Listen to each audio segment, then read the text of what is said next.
Hey, Mark, it's so great to have you join us for Women's Conference.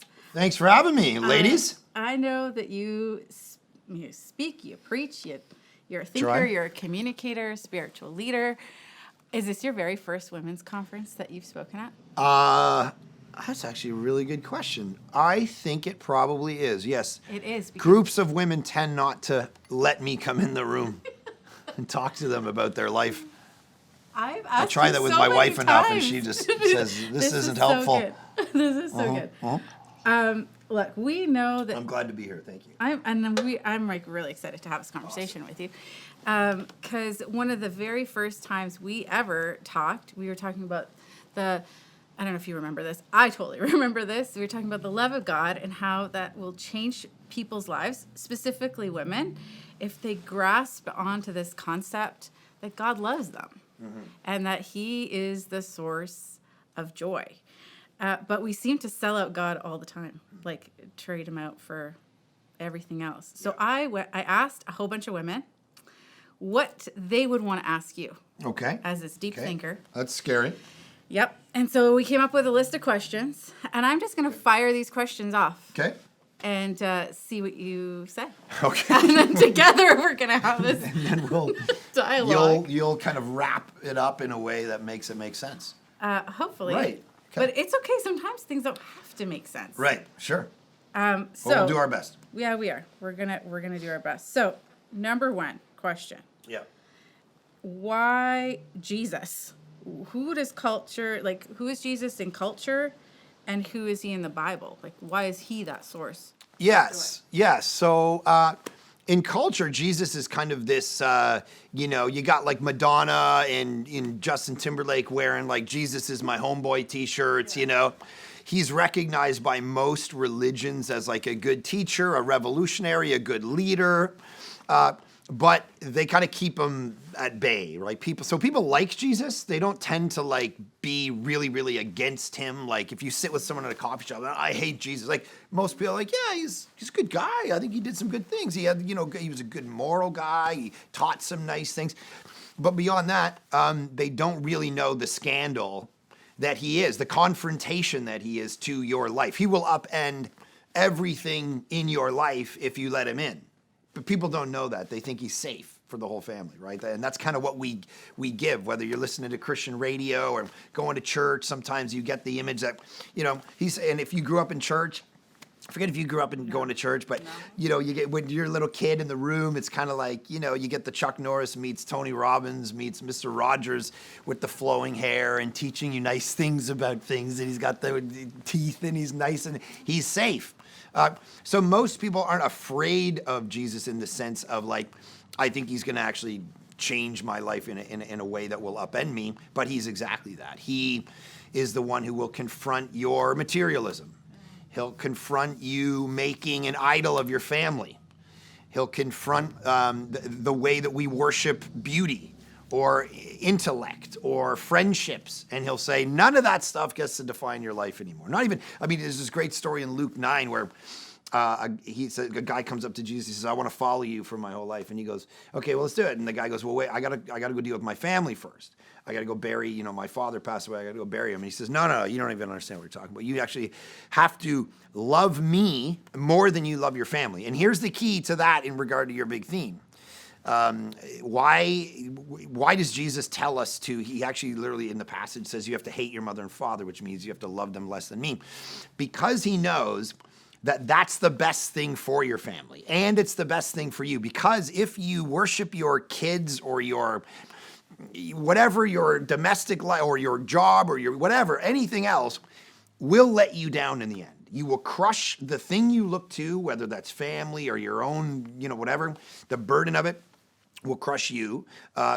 And when you lose those things in life, then you won't have joy anymore. And so Jesus says the best thing for your soul, the best thing for your joy is that you actually love these things in the world less than you love me. If you love me more than you love those things, then I'm going to give you something that no circumstance can take away from you. Even if you get ill or something terrible happens to you in life, because your joy is coming from me and not the things of the world, it will transcend, it will last, it will keep going. So he knows that's what's best for us. It's not some kind of like, he's trying to make life more dull, right? That's how we kind of pitch it. It's like, oh man, I guess I'll count the cost and I'll just carry my cross and, whatever. It's like, no, I'm doing this for your good, whether you know it or not. Yeah. It's so interesting that you say that, because question number 2 is that it seems like female culture is portrayed in film. Now, you make fun of me of films and pop culture because I know nothing about that. Right. But you know a lot about movies. So this question I thought was really interesting. Okay. Because it talks about culture and how in the movies, if it's... Hold on. What's the last movie you saw? No, I don't want to tell you. What's the last movie you saw? Home Alone? Home Alone 2? No. I actually... Legally Blonde? No, I don't even know. I've never seen that movie. Oh. No. What's the last movie you saw? I don't know. Really? It's that long ago? It's that long ago that Okay. I actually sat down and What about a watched Hallmark movies. movie? No, I don't know. Christmas Hallmark? Thanksgiving Hallmark? Kids movies. That's about That's all it. that Okay, that's all you can remember. You don't remember the last adult movie you watched? No. Okay, interesting. Okay. Because it probably went right in and went Okay, right so out. not your thing No, is the point. it's Okay. totally. It's gotcha. awful, Mark. Okay. Okay, but these ones I have watched, and I actually think that this is very interesting. This question's super fantastic. Okay, female culture in movies, Bridesmaids, Mamma Mia, Thelma and Louise, Eat, Pray, Love. They all paint the stereotypical... Have you watched these movies? Yes. Oh my gosh. I've seen those movies, They yes. paint the stereotypical... My daughter, by the way, my youngest daughter is loving Mamma Mia right now. It's all we listen to in the car is the Mamma Mia soundtrack. Mamma Mia, that's Mamma Mia, Mia, boo, bye, bye. Okay, so this is always in my head because my 9-year-old, every time we get in, and she knows every word and she dances around. It's a whole thing. And I'm like, does she understand the plot of this movie? No, I that's hope not not. a very good... Anyways, so point being, yes. Okay. Driving Miss Daisy. I actually think the last movie I saw was probably High School Musical, but now, okay. I didn't get to watch. Oh, those okay, movies you as just an- saw it. Yeah, now Zac that I'm Efron. remembering. Okay. Yes. Anyways, back to this. All right. So all these movies paint the stereotypical image that women live unsatisfied, sad lives. And can only find joy when getting married, or they're depressed when they do, or depressed when they don't. They're drowning their problems in wine or coffee, and they just live this, unsatisfied life. But so why is Jesus the answer to this satisfied life, to having a satisfied life?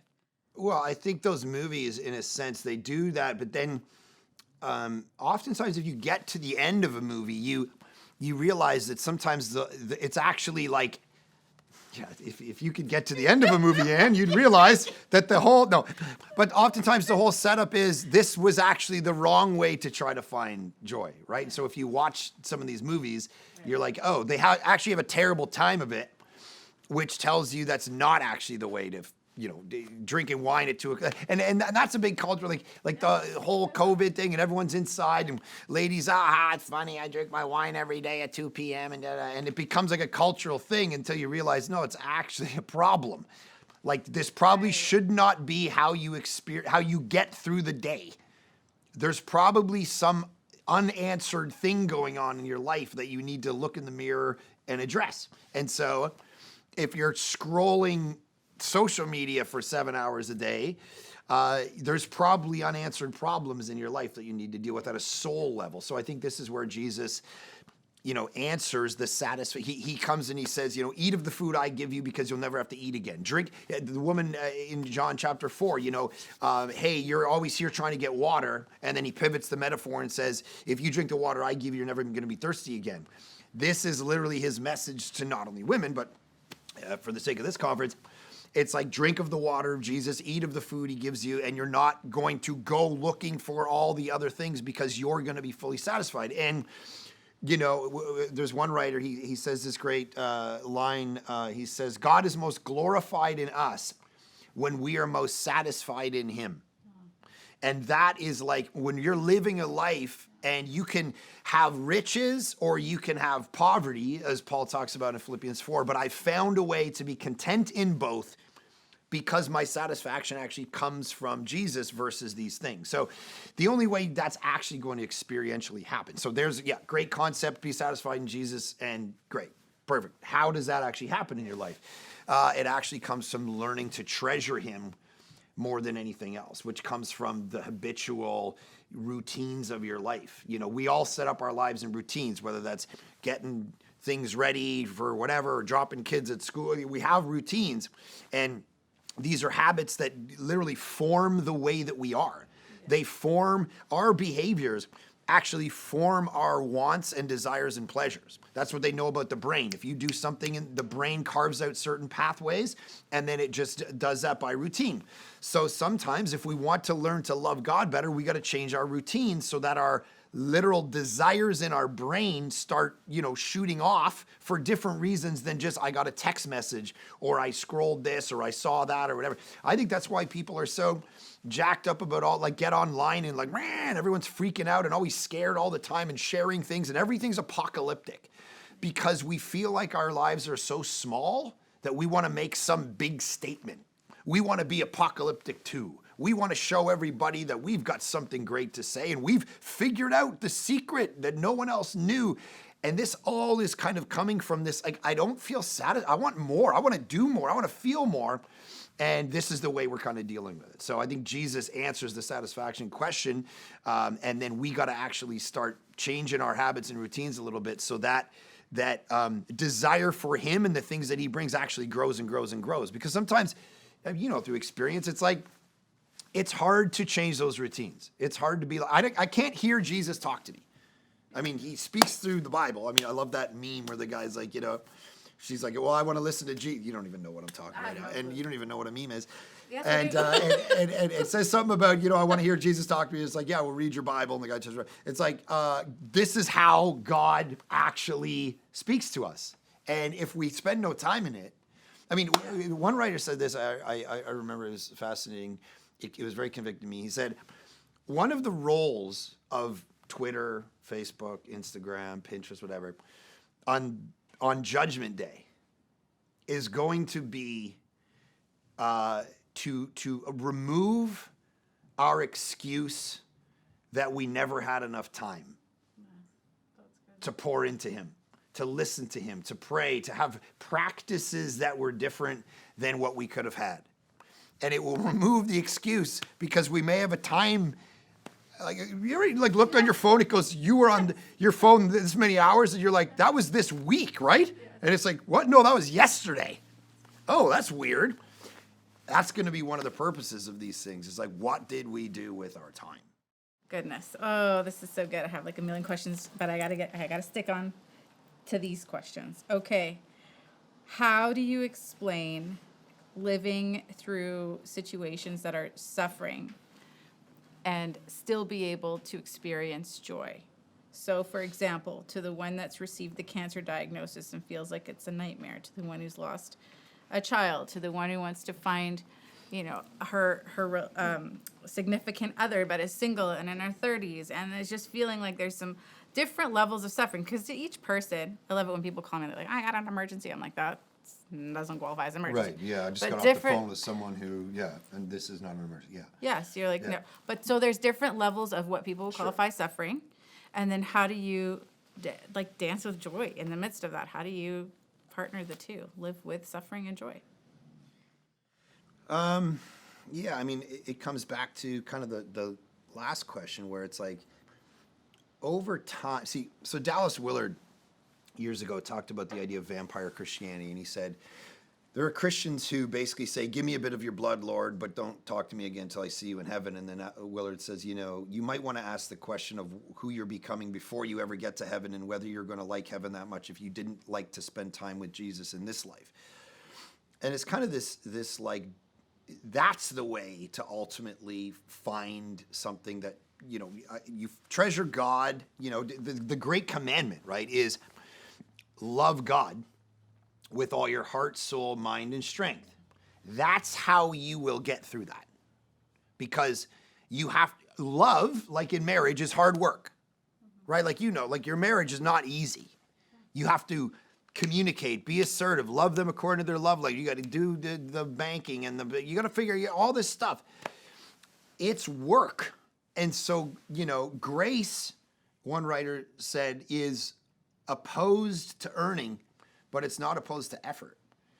And I think what we need to recognize is an effort that we put into a relationship with Jesus. That's what's going to create the fruit, like in anything in life. Yeah. If I throw a sermon together in 40 minutes and go up and wing it, it's not going to be very good. If I do what I do, hours and hours and hours, and hide myself in a thing and say every line out loud and tell every story to every nuance, then it's probably going to be better because the time I put in is directly comparable to the effect or the result.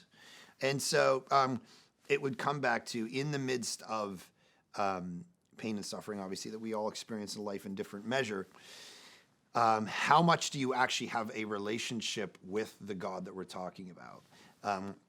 Through the scriptures, through a devotional life, through a prayer life, through a fasting life, through community together, through worship, all of these things beforehand, if possible, because that's what's going to put steel in your spine when you get that diagnosis or when you get that phone call. It's, who is God? I know because of what the work I've done that he's good. For, let's say, for 10 years, you've put in that work, you've done the study, you've read the Bible, he's good, he's all powerful, and yet this happens. Well, now what you know is going to help stabilize you in the midst of the storm. But if you don't pour in that time, then when the storm comes, all of your theology is going to go out the window. Your experience is going to go out the window. So now you're drawn back to, what do I know? It's like, I remember when Aaron and I went through church planting assessment. And we kind of went through this 3 really difficult days. And they were like, we don't know if you're going to be a church planter. And I'm like, okay, great. And then they gave me the green light at the end. And we went, our first thing to celebrate was this dinner with this church planter, and he was going through a really difficult time. His church shut down, and everyone walked away from him. And it was like, oh, great, this is a great dinner. We're so celebratory right now. But this guy, he's like, he hates his life. And anyway, he looked at us and he said, when the crap hits the fan, when life falls apart, when your church leaves you and you're asking all these existential questions, he's like, the only thing you're going to have is the call. That you remember a time in the midst of the questions of ministry where Jesus Christ called you to be a pastor and called you to plant this church. And sometimes it's all you've got because everything else is gone. And you got to keep going back to that. And I think in the midst of those times for people, no matter what it is, look, you look at the life of Jesus. He's in the garden and he's suffering immensely to the point where he says, I want you to take this cup from me, Father. I don't want this cup anymore. I don't even want to do this anymore. I'm scared of what's about to happen to me. Why is he able to go from, Mark chapter 1 to Mark chapter 14 and do all the things he does and all the pain and all the difficulty? Because in Mark chapter 1, he was in the waters of baptism and the Father declared, you are my beloved Son in whom I am well pleased. That's what drives him for the rest of his life. That doesn't happen halfway through. He gets the identity. He gets the call. He knows some stuff, and then as he goes through life, drawing back to that stuff's what keeps him in it, in the midst of the storm. So, Oh my goodness. Okay, so this is a great question. I like how you rate all the questions. This is so good. I'm like, This wow. question's a 3 Not out of all 5, questions. but we're going to ask it anyway because we're trying to kill time. No, not all questions made it to the cut. Not all questions are equal. No, this one's great because it actually shows some women's kind of intuition and how relational we are. Oh, yes. So I like it because of that. See, Okay. I have an explanation for each one. Yes. So there are times where God says, here is this gift of a relationship with you, this joy-filled life, and we reject this gift and trade him out for other affections. We sell him out on the daily. How have you seen this play out in your personal life and in the lives of others?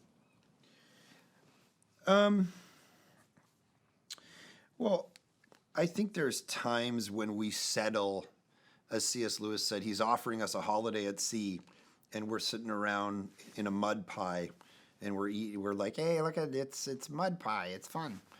And he says we do that with things like sex and ambition and jobs and money, and I think that's probably true about me. In some way, it's like, oh, money is fun. Oh, ambition. I want to be successful in life. I want to do this. I want to do this. And there's times when like you'll trade out, maybe a more